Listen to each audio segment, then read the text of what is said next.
Welcome to my WWE SummerSlam 2025 prediction video. This is going to be the first 2-day SummerSlam. There are a total of, as of right now, as of this recording, 12 matches. Very unlikely to add any more, especially since that's got one more. That's got SmackDown to go. So they got 6 each day. So there's some matches that I'm like, okay, where are they going with this? And there's other stuff surrounding them too that could factor in as well, but potentially. And some of them I will, and the ones I think other things could evolve and stuff I will mention as I get to the matches. So let's go with day one. So first match I'm going to talk about, go over is the singles match for the WWE Women's Championship, and you got the defending champion Tiffany Stratton facing off Jade Cargill. Jade Cargill won the Queen of the Ring tournament back in June, I guess it was, maybe on May. I guess May actually, might have been May, but it's been a while back. So she was at least getting a title shot here. I think I'm going to go with Tiffany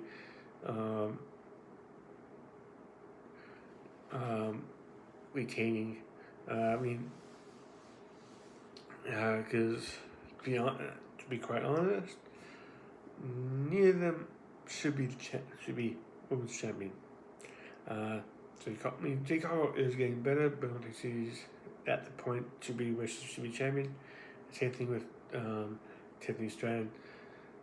And Tiffany needed a little more seasoning in NXT, so she's going to be a bit of face. Though in this match, she's probably the heel in this match, but I think she's more comfortable being as well. Because to be honest, it's hard if you're not used to being a face. It's hard when you never do, especially when you got over 1 million people watching.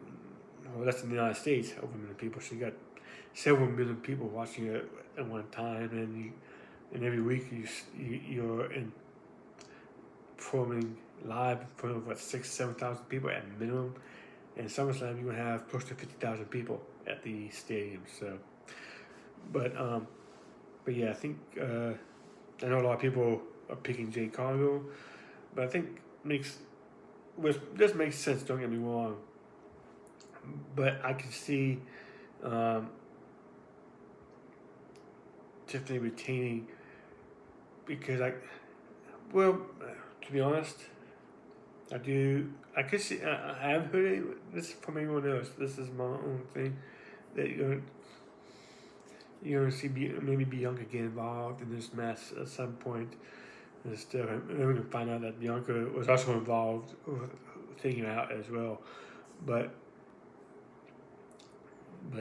this won't make this. But that's gonna be something I have to explain a little bit better. Because Saturday's main event or Evolution, whichever was Bianca was the referee.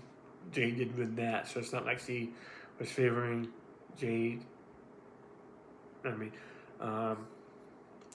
Naomi, but she would do that to gain her trust, and then the backstabber too. So I can see Bianca turning heel, but. And again, there's kind of like the thing with John Cena and right now Cody Rhodes is that thinking of the kids, because the logos look at Bianca, so they may not do that though. But yeah, I'm gonna stick with Tiffany Stratton. I'm taking too much time on this match, and this is probably one of the few matches that I'm probably, at least for me personally, I'm not really looking forward to. So, but I know a lot of people are looking forward to it. So. Then you got the take it back. That was the second least forward match I'm looking to. This next match is the least. The match I'm least looking forward to. That's Minty Orton and Jelly Roll. I apologize for that. I doubt he'll see this video, but let me apologize in case he does.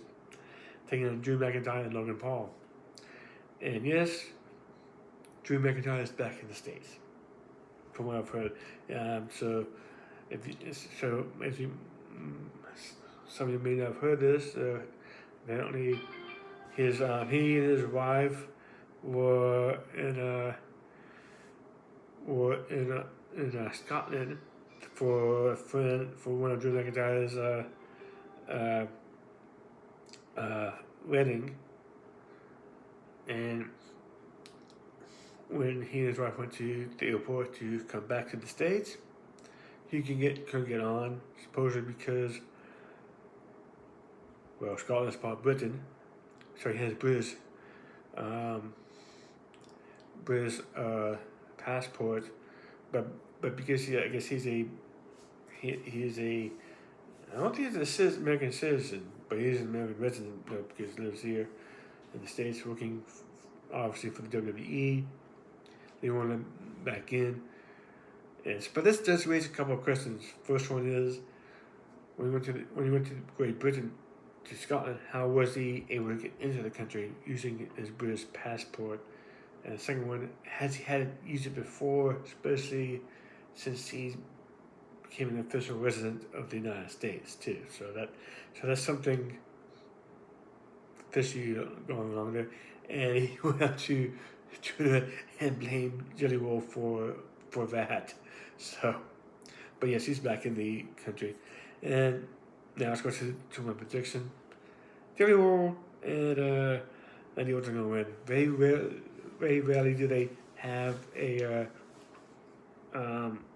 celebrity lose their first match. Very rarely do lose. And a lot of times when something like that happens, it's usually because the other team has a celebrity as well too. So and plus, the main reason like for Jelly Roll doing this is bring eyes, because there are people obviously that listen to him, because he is a singer, that may not follow like Logan Paul or follow WWE or WWE anymore. And say, oh, especially with him teaming up Randy Orton, there might be people who are old enough, who are kids watching videos. Oh, Randy Orton is still wrestling, or Drew McIntyre is still wrestling. Okay, maybe I'll watch this match. So that's the main reason for this.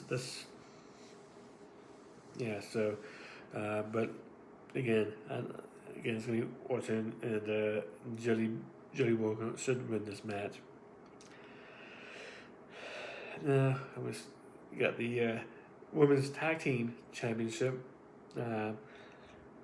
Between the Judgment Day, represented with Raquel Rodriguez and Roxanne Perez.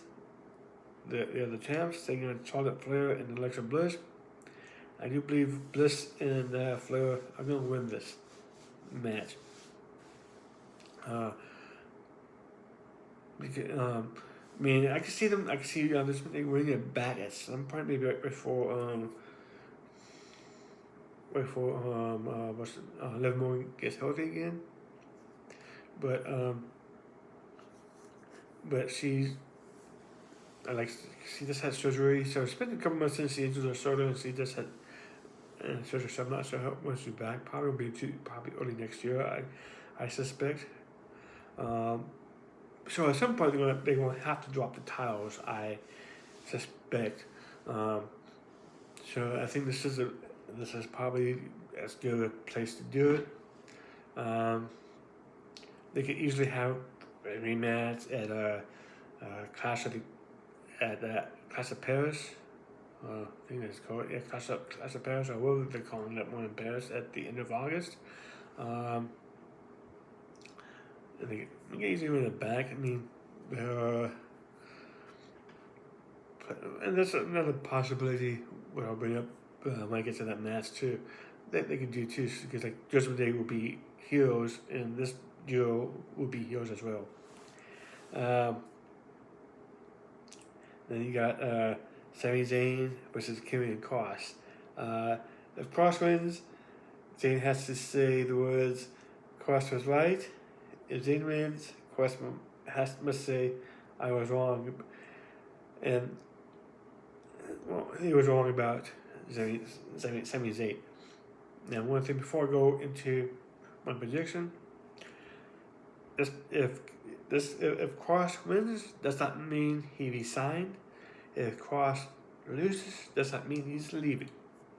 And that being said, Sami Zayn's going to win. And I can see, and also this is one few matches, I can really see both men winning for different reasons. Because I can see Sami losing, loses, and like eventually be able to bring himself back up. With the winning, this could get him to gain confidence in this, so to speak. Say, no, I beat him in SummerSlam, this and that. But yes, I do think, like I said, I can see either man win this match. But I'm gonna go with Zayn, and it's real close because I have a good feeling that Zayn could easily, like I said, could win this match. So now these two matches, both of them could be the main event. But the first match I'm going to talk about, I'd say a slight favorite. I hope it's not the main event.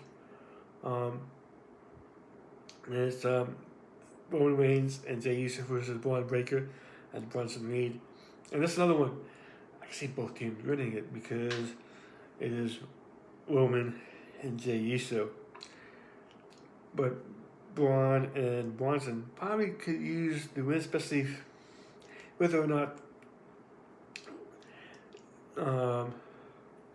Actually, that's not. This could be the main event too, though. Just a main event. But I'll explain to you when I get to obviously the CM Punk Gunther match.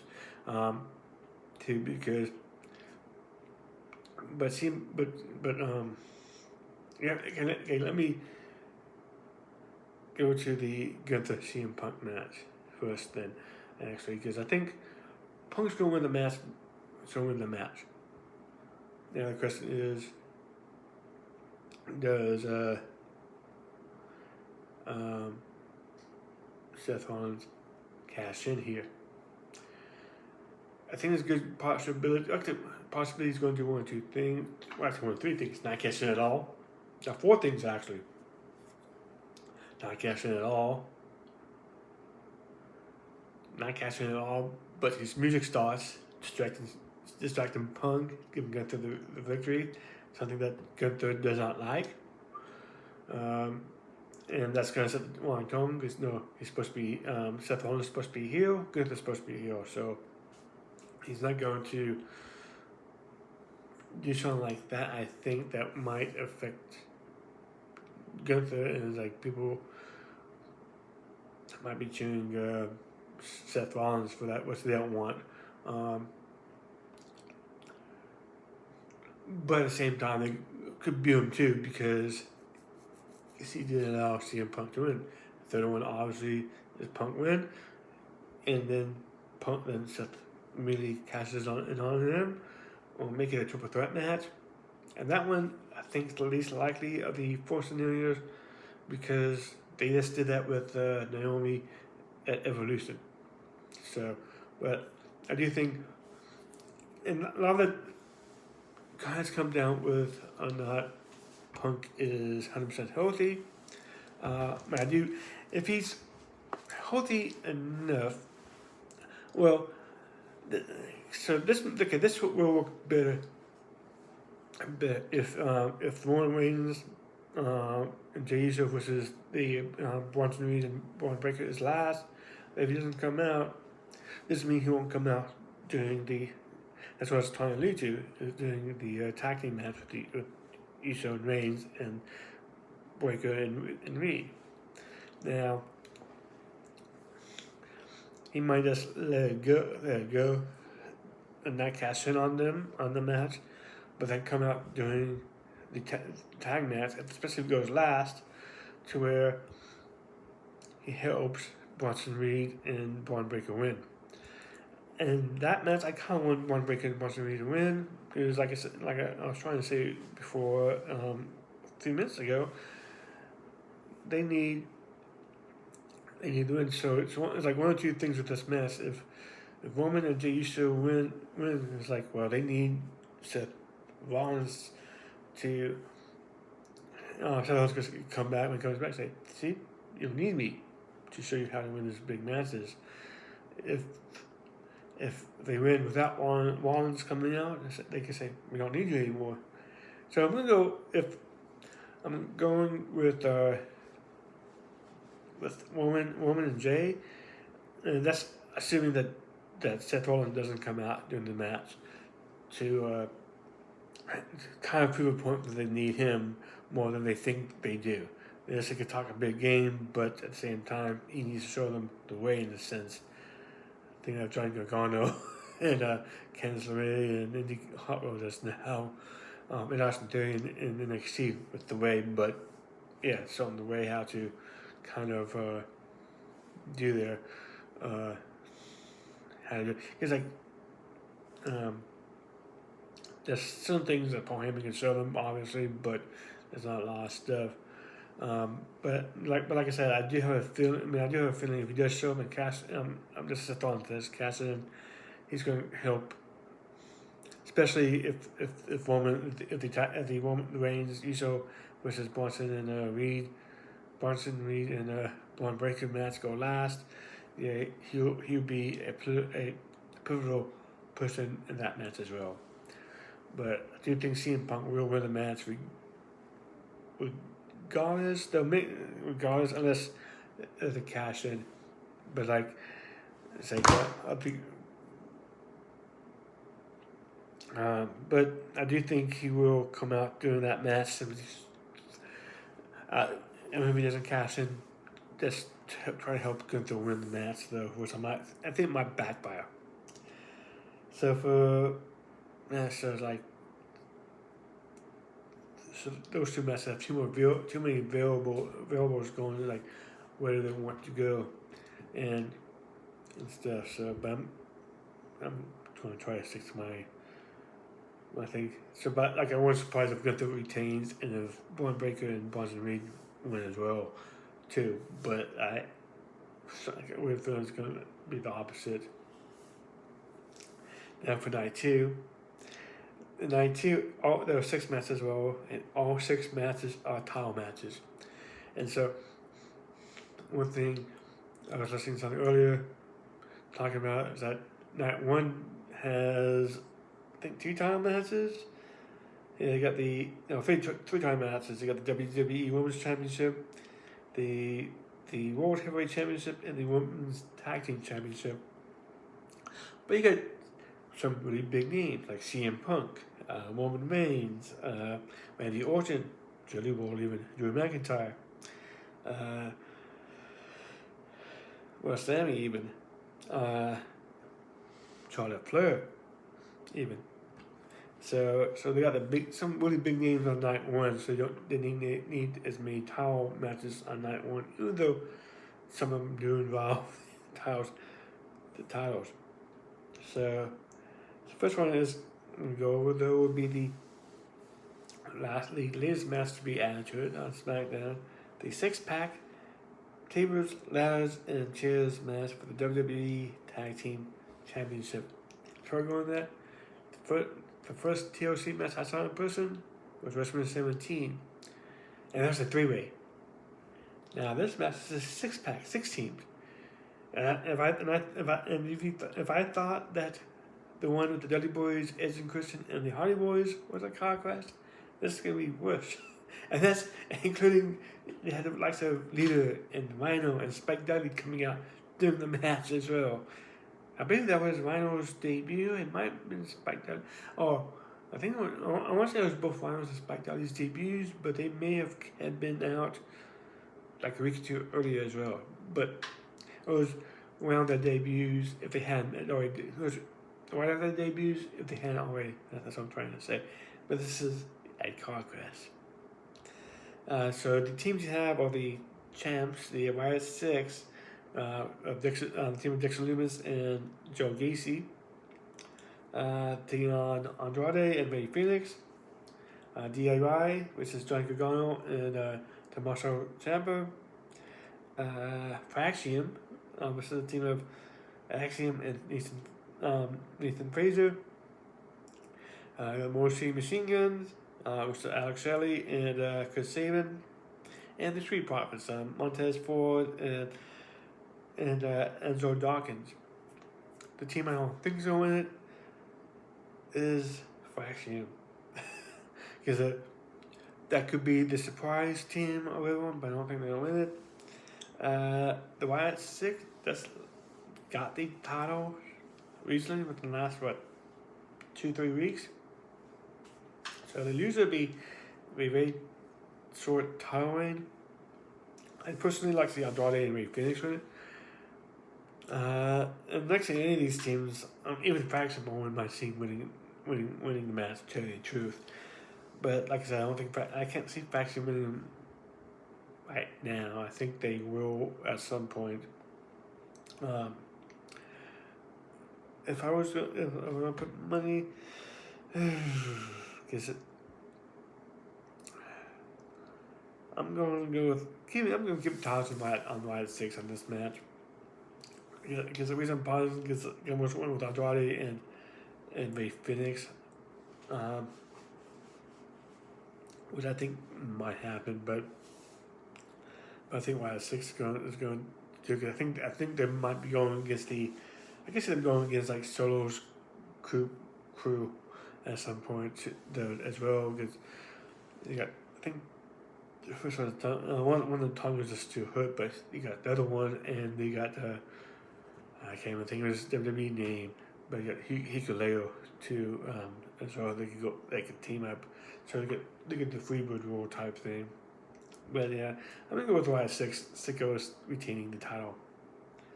So then you got the Dominic Mysterio for AJ Styles for Dominic Mysterio's Intercontinental Championship. Dominic's going to retain. Yeah, nothing else to say. Much to say about that. Dominic's going to retain and stuff. So then you got the Steel Cage match for the WWE United States Championship. Between Solo Sikoa, who's the current United States Champion, taking him to Fatu. I'm going to go with Fatu.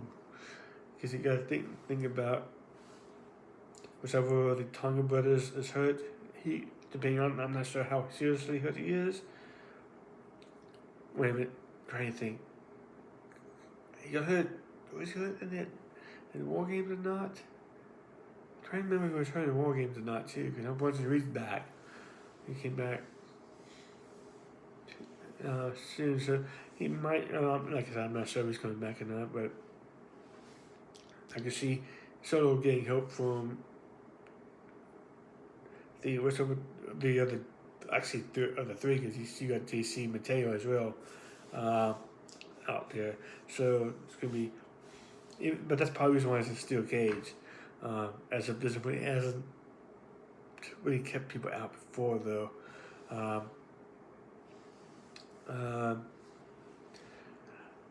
gonna go with Jacob retaining here because I know they want him trying to push him to the moon type thing. So this will help a little bit. Then when yes, I can see him.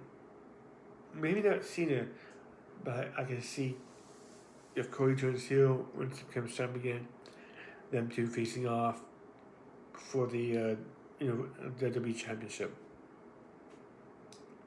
Next one is going to be the no disqualification, no countout, last chance match for the WWE Women's Intercontinental Championship.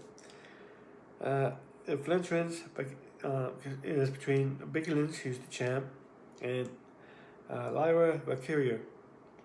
And if Lynch wins, Victoria can no longer challenge for the title as long as Liz is the champ. So the key thing is the no disqualification part of the match, because that's going to involve Bailey. I do think Bailey is going to turn here. Actually, I thought she was going to turn when she and Lyra teamed up for the women's tag team in Raw. But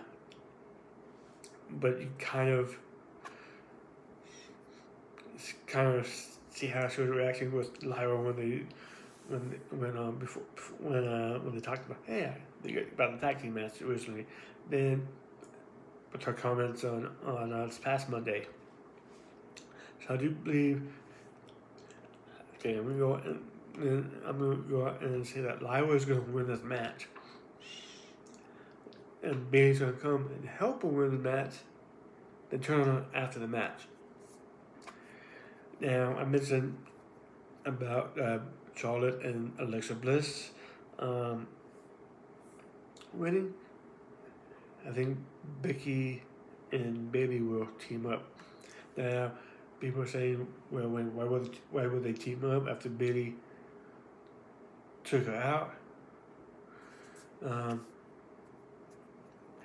Probably explain something along the lines to where it was a step all along. She was never really hurt. It's just taken out to teach like a lesson type thing. Well, Bailey probably will get a shot at some point as well, but I think Bailey and Becky will be challenged Charlotte Flair and what's her name, Alexa Bliss for the tag team titles. Now before that's the thing though, as I was trying to remember Alexa Bliss's name was Sasha Banks. Too bad she's AEW as Mercedes Moné. But the funny thing is, I think Charlotte and Becky are now back. They may not be best friends anymore, but they're back as friends again on friendly terms. But at one point they were best friends. Sasha and Bailey were best friends. The funny thing was that the Bailey and Becky took on the best friends and former four, and in fact also the 4 Horsewomen too. So it's like, hey, that might be the closest thing to a 4 Horseman match. If that's what, to me, obviously if Sasha was back in the WWE, but too bad they never pulled the plug. That's not the, I guess pull the plug or pull it. But anyway, I'm saying, well, maybe not, but they didn't pull the trigger. They said pull the trigger on the match when they could have. I mean, hell, they could have done that when then Becky was pregnant. No, they could have before she found out she was pregnant, like during the pandemic. Could have done a 4-way match for both. Because Charlotte, when they won Rumble that year, challenged one of them, and because I think both of them still had the top. I think Bailey was still the SmackDown champion. She walked out with that. I think Sasha was still the Raw champion. Charlotte could have picked one of them. Another one said, "Why didn't you pick me?" Then somehow get Sasha. Becky into it as well. But give that 4 corners match for that year, but that's during the pandemic though. That's probably the only reason why they didn't. But let's move on. That's taking too much time off of that. So the next match is triple threat match for the Women's World Championship between the new champ Naomi, Rhea Ripley, and Io Sky. I am seeing a lot of people picking either Io or Rhea, but I think Naomi is going to retain. It's going to be her and Stephanie Figueroa at Clash of Paris, or whatever PLE is being called. And we still got a story between Rhea and Io. I don't think it'll be much longer, but they could do like a kind of like what they did with Camilo and Andrade last year, like best out of 7 type thing, because like they even brought it up. It's like but no, but Rhea as a Rhea and Io's gonna say, yeah, you still won't beat me type thing. So they can do that. Yeah, they don't. Not everything has to be revolve around the titles too. So it'll be something to keep them busy for a little bit. And one of them could go for the Intercontinental Championship, and one of them could go for the Women's Championship or whatever. But at least wait until after. Actually, no, after Clash of Paris, the Survivor Series. After that's Royal Rumble. So it's like. And they may have a Sunday main event somewhere in between there too, but so wait and see how they do that. But Naomi's going to at least retain this. I don't know if she's going to have it through WrestleMania or not, but she's going to retain the title here. At some point, I want to backtrack to one thing too, to the tag team match with Roman Reigns and Jey Uso against Bronson Reed and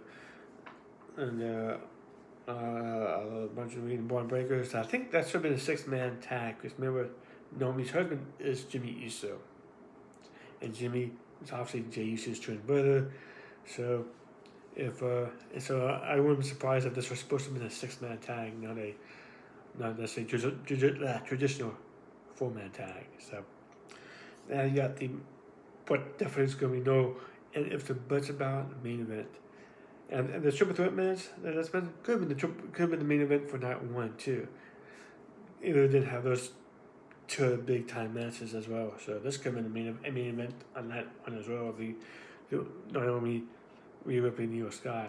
I think that might be the best match of the card too, because Io and Rhea have great chemistry, and yet Naomi for a full match, not a partial match. Yeah. Now you got Cena and Rhodes going for the undisputed WWE champion. Cena is the champ. And I see Cody winning it here. I can see a double turn coming in this match, like Austin and Brett in WrestleMania 13, I believe it was. Yeah, 13. So, but before we go on with that one though, I think I mentioned this in the past before, but some on another production video somewhere. But I was trying to explain something. But with Britt and Stone Cold Steve Austin, Bret him and Hart, that is, because I've been.